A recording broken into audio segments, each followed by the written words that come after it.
It's Laura Eubanks of Design for Serenity with your succulent tip of the day and day one in Mar Highlands. And thank you all so much for reaching out to inquire as to my well-being.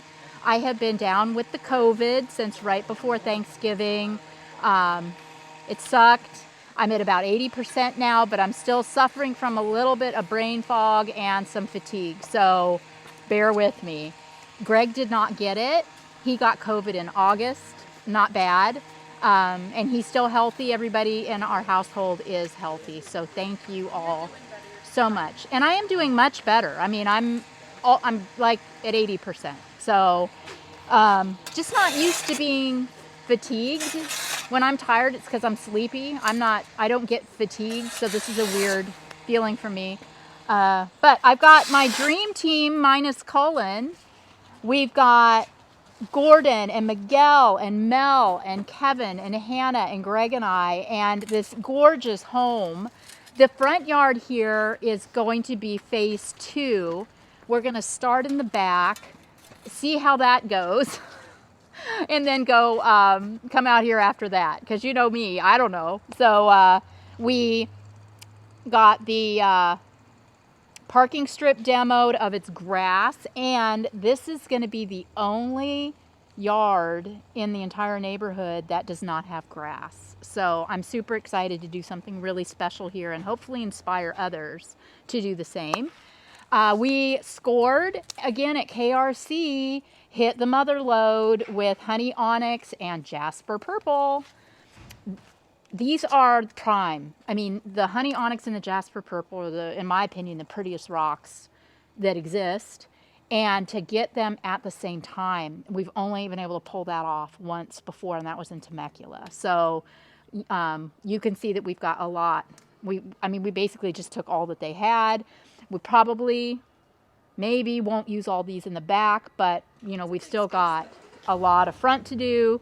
The client is horrified at the amount of rock, which is so cute, because I am too. But anywho, whatever, we'll use it. We also got a basket of stand-up flagstone. This is a really hard one to gauge or judge how much you're going to need, because I don't know what my pathways are going to look like until I'm really deep into the installation. But KRC is really good about letting us bring stuff back. So if we have to do that, we will. But yeah, the clients had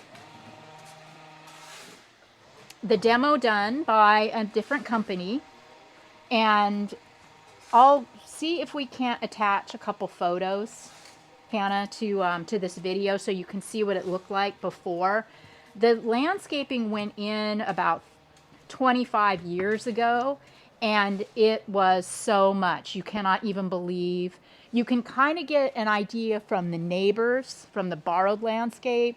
It was a jungle of trees and bushes, and it was just so bad. You know, as I say this all the time, you know you're on the right track when nothing looks 100% better. And it does. Now we can see the space. And this is a really great sized backyard for us. Take a look at the windows and just how much this yard is, you know, framed out by the windows, both upstairs and down. One of the challenges, though, the nature of these homes, these are very large homes on small lots. So there's that privacy, you know, how do you keep the neighbors from looking down in your yard? Well, you don't. So we are going to provide smoke and mirror. It's the best that we can hope for. So I'm going to be doing, they want something similar to what I did in Chula Vista on their prison wall. So I'm going to be getting 15 5-gallon staked bougainvillea from Hunter's Nursery in Lemon Grove, which is where I got mine, in Chula Vista. They do not have gophers here, so we don't need to cage the plants, which is helpful. And then I will underplant with various succulents under the bougainvillea, kind of like I did in Chula Vista.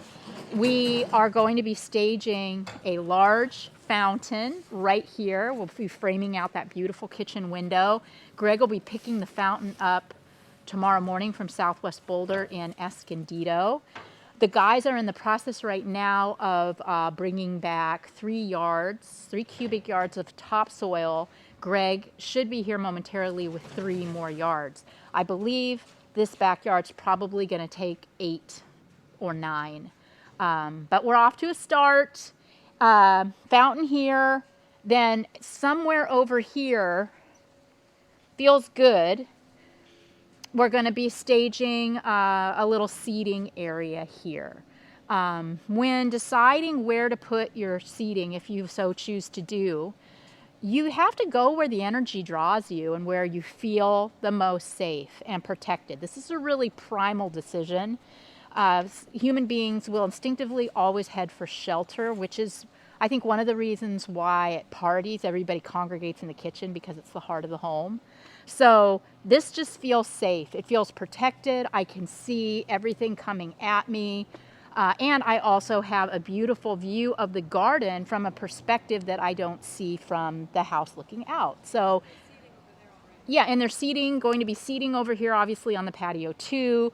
So we'll have, that vignette, and we'll have this vignette. We'll have the fountain. And then the installation, the vibe of it, this is a Frankenstein install. The clients basically went through my videos and screenshotted elements that they liked from different installations.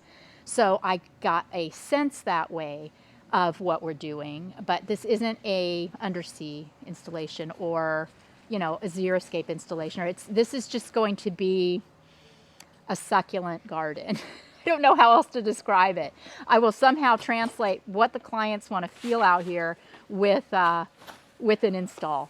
And you and I, as you know, we will just be surprised together. So, any rate, we'll check in with you in a few. After we get this soil moved back, we'll get going with the boulders. Okay, so we are about to wrap up day 1 of this 5-day backyard. And much time has been spent digging out and capping lawn sprinklers. In addition to a lawn back here, there were a lot of trees, a lot of pygmy palms, cedars, just so much, and thatchy.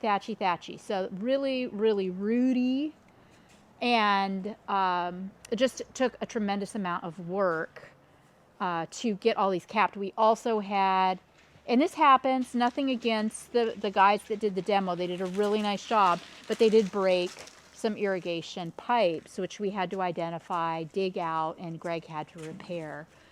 So he's actually left to get more caps because there is a boatload of irrigation in this yard. I mean, dozens and dozens and dozens, and maybe even dozens of pop-ups, risers. I mean, I can't even imagine how much water was being poured on this. I think Dad said that down here too, it's like called a silly line or something, a goofy line or something. Yeah, a silly line, goofy line, I don't know. Lines. There's all kinds of lines, and all kinds of water being sprayed everywhere. So it just feels really good to get all of this capped and dial in on this irrigation. That was one of the client's main concerns, was really reducing the amount of water that they were throwing out here. It's so demoralizing. It wasn't even a nice yard. I mean, they didn't even want to be out here, and yet, pouring all this water to sustain a lawn and a bunch of landscape that wasn't even bringing them any pleasure. So, yay that. This is the biggest jasper purple boulder I think I've seen. I'm just gobsmacked every time by these boulders. We have worked with the jasper purple rubble, a few times, but I don't think we've ever had the opportunity to work with the larger jasper boulders. So, I mean, these are dirty too. I mean, can you imagine when we get them washed? This is almost 6 yards of soil. Too. Greg is going to be bringing an additional 3 yards. That's all he can bring at a time. It's 3 cubic yards. So, I've sort of identified, we talked about this earlier, this area for the basin for our fountain, which Greg is picking up later this afternoon and then delivering first thing in the morning. Couldn't really do much with prepping for the fountain until we get the basin, because we don't know what size it is until we go and pick it up. And, you know, we've got irrigation as well, and we may have to reroute some pipes, and it's a whole thing. So not very sexy, but you'll be able to see the fountain tomorrow. We'll have by the end of business tomorrow, the 9 yards back here of soil and a lot more staging done with the boulders. We're also getting our plant delivery tomorrow from Waterwise and from Caesar from Sun Valley. So, you know, moving right along. It's just day one is always like this. It's just it's a bit of grunt work. So thanks for watching. Again, thank you so much for your love and concern.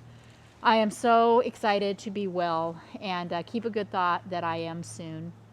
Today's been fine. I have no appetite. I just don't want to eat. So I did have a banana and a couple of cuties and a little piece of pumpkin bread to keep me upright. And we'll see how it goes the rest of the day. This has been Laura of Design for Serenity with day one in Del Mar Highlands and your succulent tip of the day. Bye, guys.